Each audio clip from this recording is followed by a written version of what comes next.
So I had to dust off the old Xbox One for today's video, sit through an hour of updates after not using it for probably about a year or so, then go straight into a black screen of death after said updates, only to have to factory reset my entire console. But it doesn't matter because today we're returning to Modern Warfare 2. Whether we want to talk about it in preparation for the presumed Modern Warfare 2 here to be a follow-up to Modern Warfare 2019 coming later this year, or just because we're having fun diving back into some older topics of the Call of Duty world, doesn't matter. Today we're taking a look at 2009's offering of Modern Warfare 2, the classic. So as we go along, drop your thoughts down below. Where does Modern Warfare 2 rank up in your Call of Duty power rankings? Top 5, top 3, maybe the perfect Call of Duty to you? Whatever the case, drop your thoughts below. But as well, if you enjoyed the video, drop a like on it, and if you'd like to see more retrospective deep dives in older Call of Duty games, make sure you hit the subscribe button. We're on that road to 500,000 subscribers here in 2022, so if you'd like to join the community, I'd love to have you. And finally, my friends over at Gamer Advantage have code Espresso bumped up to 20% off through the weekend here, so if you'd like to check out their catalog of the best blue light glasses on the market, links in the description below.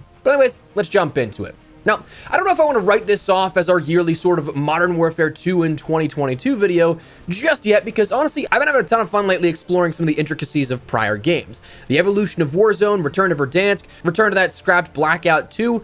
I hope it shows in the quality of those, but those are some of my favorite videos that I've made in a long time. So I don't think I want to cross off the prospect of more Modern Warfare 2 videos here for this year going on later into the year, especially this early on. But instead of taking a look at where the game is right now in 2022, today I just wanted to kind of revisit a little bit of what made the game classic and special in our eyes. A return to what we loved about it, if you will. But I will say, if you want to feel old, as crazy as it sounds, Modern Warfare 2 is 12 years old going on 13 later this year.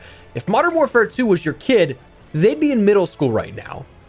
Like, what? I don't like this whole getting older thing, man. Anytime I jump onto this game, I'm transported immediately back to freshman year of high school, with not a care in the world other than what time my hockey practices and games were, when I'd catch up with my friends next, and maybe that girl who I thought was the one back then, which, spoiler alert, she wasn't. It lasted like a month, as the story usually goes. But alas, Modern Warfare 2 hit the shelves on November 10th of 2009, launching with the initial follow-up to the critical acclaim of COD 4 Modern Warfare. And those were perhaps some big shoes to fill, but that didn't matter because when we look back at the history of it, you can't deny that Modern Warfare had a great place, of course, there, but Modern Warfare 2 objectively went bigger and better. From a campaign that saw the likes of the rise to power of Vladimir Makarov, the heroics of Task Force 141, or perhaps, in the eyes of the world of the universe of Modern Warfare when they were disavowed, their downfall, the highs and lows of character development to betrayals, all the way through multiplayer that was innovative and changed the entire Call of Duty formula that we knew at this point, and then finally through a Spec Ops experience that was the first third mode, if you want to call it that, in a COD game developed by Infinity Ward.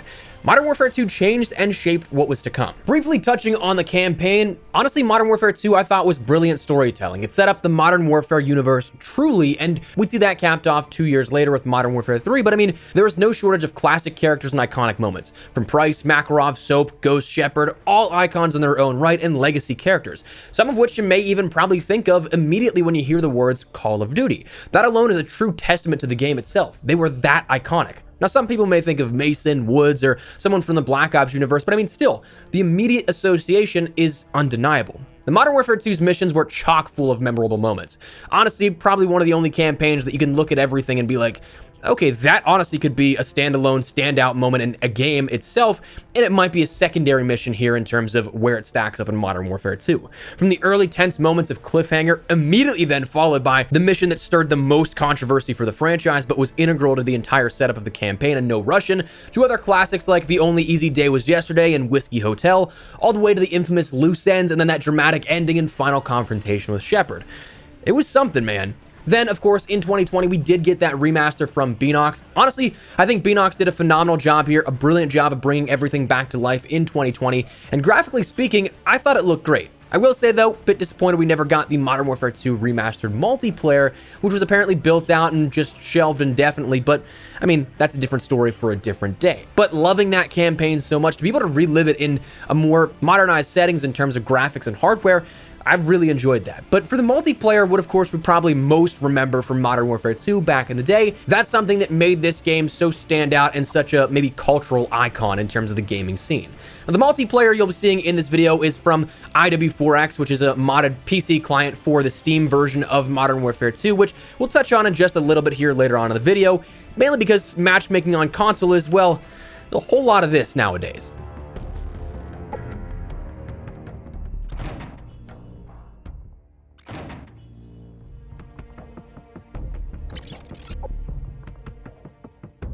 But multiplayer in Modern Warfare 2 was honestly the first real innovation to the Call of Duty formula. Up until this point, things like kill streaks were 3, 5, 7, only set in stone of 3, 5, and 7. That was something that was no longer the case. Of course, you had the opportunity to choose and select whatever kill streaks you wanted, 3 of them, and all the way up to that 25 kill streak of the nuke. That being something that ended the entire game, let your team and the other team know who was boss and who really had it with that lobby. But it was something that created right off the rip something that you could absolutely strive for. Of course, the map listing also included a ton of classics. Maps like Afghan, Favela, High Rise, Karachi, Rust, Scrapyard, Skid Row, Terminal, Subbase, maybe even to some, Wasteland. I mean, honestly, all these maps were so good in their own right, and when you look at any Call of Duty game in recent years, there's probably not as many standout maps in those as there was, say, Modern Warfare 2. Then, of course, if you ended up getting any of the DLC back in the day, you had maps like Crash and Overgrown, as well as Vacant and Strike from previous Call of Duty games, but also had new ones introduced like Bailout, Carnival, Fuel, and Trailer Park all introduced as well. There was no shortage of classic maps here within this game. That was one of the things that I loved the most. But I mean, weapon choice, that's also something that we had, and there's so many classics here associated with that. I mean, you have things like your M4A1 Scar, your FAMAS, your ACR, your AK-47, your MP5, your UMP, your Vector, all the way down to things like your Intervention. How could you ever consider forgetting that? The Barrett 50 cal, your Desert Eagle, which may or may not stack up to the COD 4 OG if you guys want to do a head-to-head comparison with that. But then you, of course, have your Rafkas, your G18s, your AA-12s, your Strikers.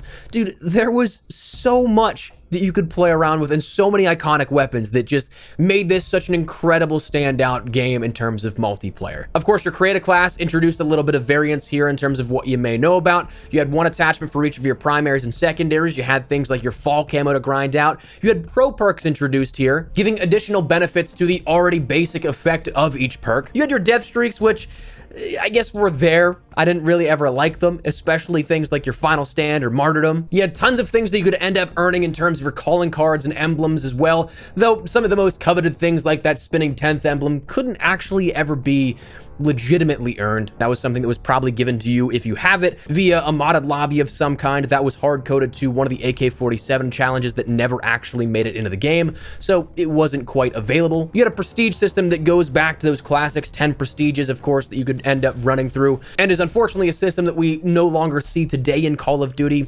Then you had things like Game Chat. Game Chat was, well, unmatched. I personally think it was made better by the fact that everyone's Xbox or PlayStation mics were absolute garbage back in the day.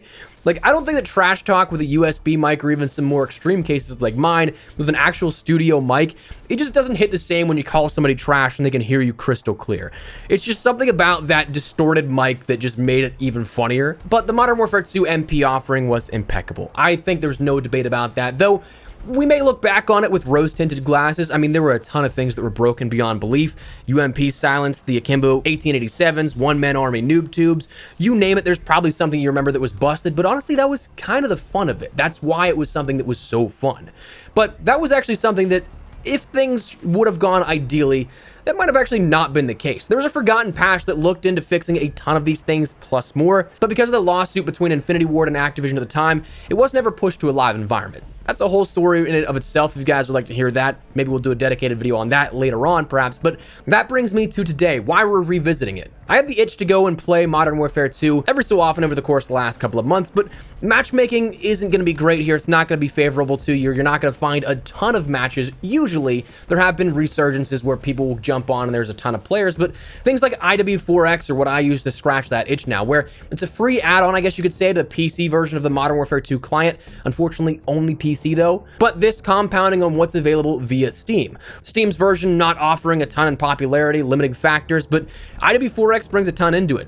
Custom matchmaking servers, ability to unlock any and all things with a simple press of a button, console commands. I mean, you can finally get that elusive 11th prestige by setting your own custom prestige.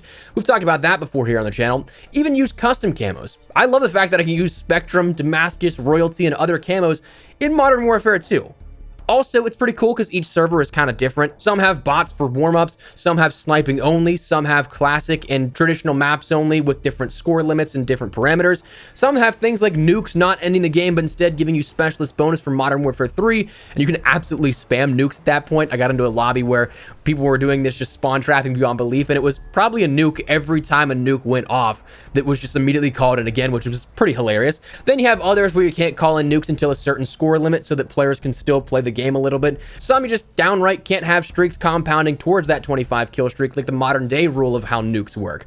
But there's just so much to go and revisit here with this and have a blast with. But it offers that ability to go and play Modern Warfare 2, at least on PC, whereas you might not be able to if you can't dig up your old Xbox, you don't have it backwards compatible, or maybe you just can't find a lobby. It allows us another opportunity and avenue to revisit Modern Warfare 2, and as somebody now going into year 12, going on 13 of when Modern Warfare 2 has been out, looking forward to what the next Modern Warfare 2 may be, it's incredibly fun to do. So having gone back, taking a look at both console and on PC, some of the experiences here of Modern Warfare 2, it's just fun to go and revisit some of this stuff here that was our childhood for maybe a large number of us watching this video. Will we ever get a full Modern Warfare 2 remaster? Will it ever become readily available with Game Pass once the Xbox and Microsoft acquisition of Activision actually happens?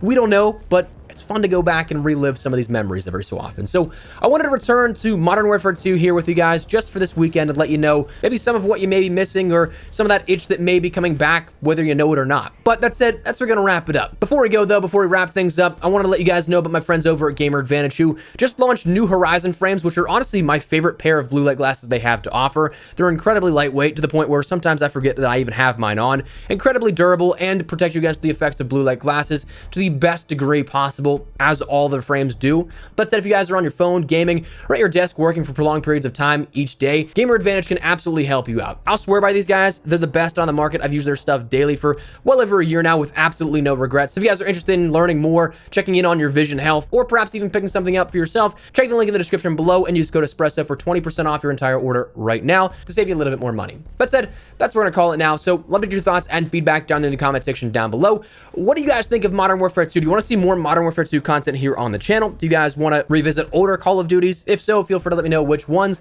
but also let me know how you guys liked Modern Warfare 2 back in the day. Love to get your thoughts and feedback, but if you enjoyed the video, do me a favor, drop a like on the video, and if you're new to the channel, hit the subscribe button so you don't miss a single thing. We're getting all things Call of Duty retrospective videos like this, Warzone, Modern Warfare 2 potentially in the future. Whatever the case, if you guys are interested in anything COD related, we got you covered here on the channel, so I'd love to have you in the community. That said, thanks so much for watching. Modest Man Espresso. I'll see you guys later.